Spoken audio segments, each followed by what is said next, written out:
some good advice here today and good stuff.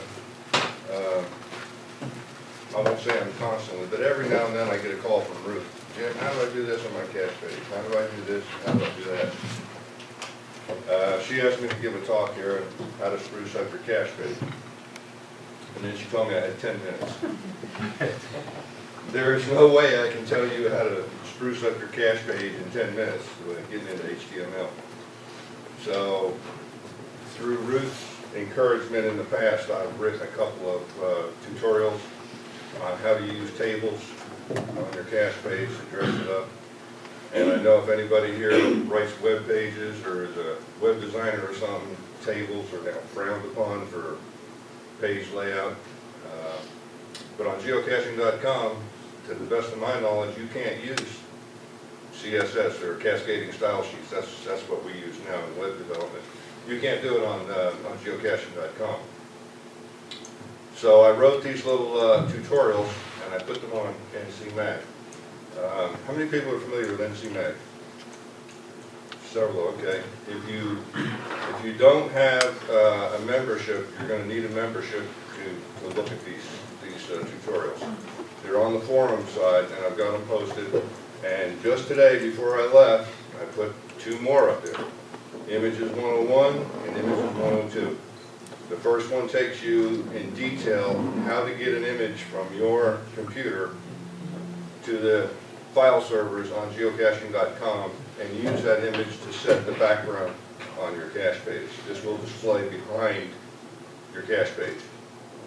And 102 will take you to the IMG or image HTML tag, what you can do with it, and it's greatly limited on geocaching.com.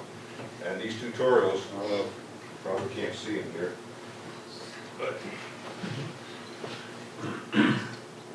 that's what you'll see is loading images on your cache pages 101 and 102 takes you what you can do. We usually use the NC Mag logo, and I go through several different things of the page and what you can do with that logo. I have some little handouts. If anybody doesn't know about NC Mag, I'll pass them out. And with such limited time here, there's no way that I could possibly get into any kind of detail. So if you want to learn how you can spruce up your geocaching page, you're going to have to go there and read these tutorials. Tables don't show up on GPS units, though, right? When you're looking at the cache page description, they show up on your phone and they show up online. Well, if you have a GPS unit that downloads the whole cache page, the formatting should carry through. Okay, I guess my old DeLorme doesn't. I don't know. Because it just ends up as junk on the page. But if you, a lot of your GPSs nowadays will allow you to take the entire cache page and save it on your GPS unit, and it should show up. Because all you're looking at the rendered output of what shows up on geocaching.com. So, if there's any questions, like I said, there's really not a whole lot I can get into here. Tell everybody how to get on in NC Mag if they aren't already. Well, I'm passing this thing around, but it's got the web address, and if you go to the main screen, and this internet connection is a Wi-Fi in here, it's kind of pathetic. If you go to that web address that's on there, you'll come to this screen, and you have to click on forums.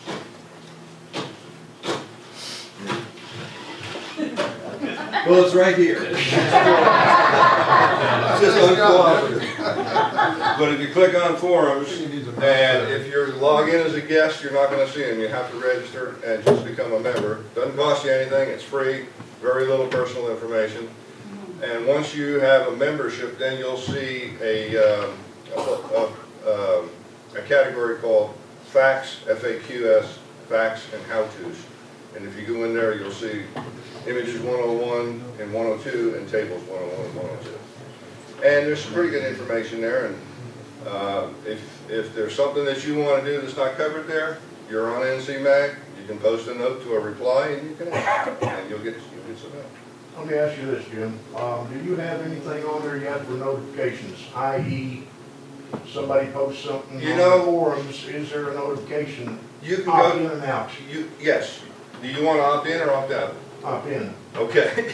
What I've been trying to do is gradually go through it because they're not default. They default to off.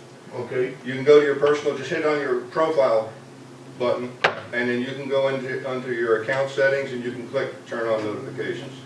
I'm trying to go through the process one by one and trying to turn on notifications. You know, when I get some time, I get in there and pull up the membership and turn notifications on.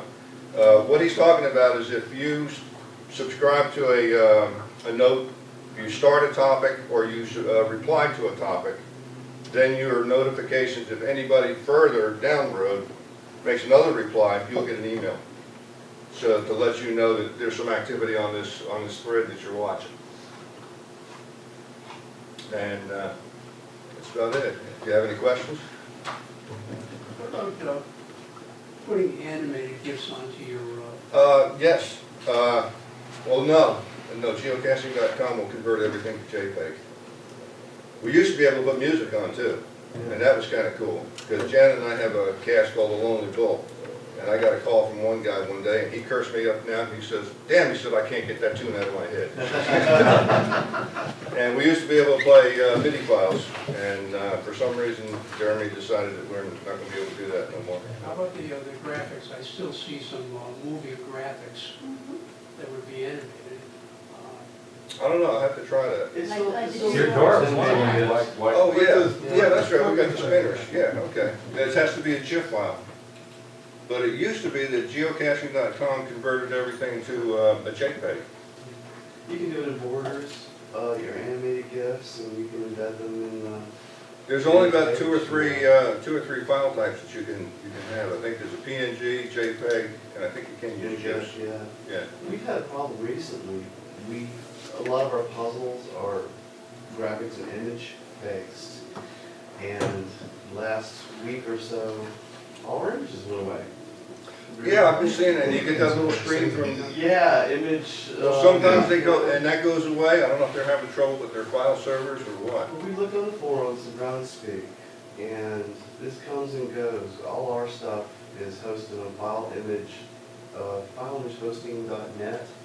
Oh, so you're not loading them direct? All right, well, you're linking to it then. Yeah, we don't have our own server. Yeah, it's never been an issue before. You basically just upload to a couple of free image hosting sites, So whatever. you have to store that animated GIF. Yeah, that's what we're doing with our Server spinners. somewhere. That's right. Yeah.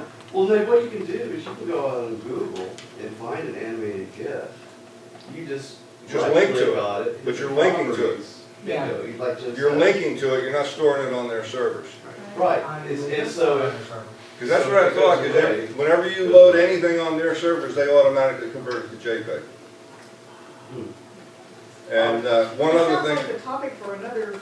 Yeah. One of the three. Yeah, one of the three. Yeah, absolutely. One other thing I wanted to mention is that a lot of times we'll put graphics on our cache page, and in that graphic is key information that you need to find that puzzle, to solve the puzzle or find the cache.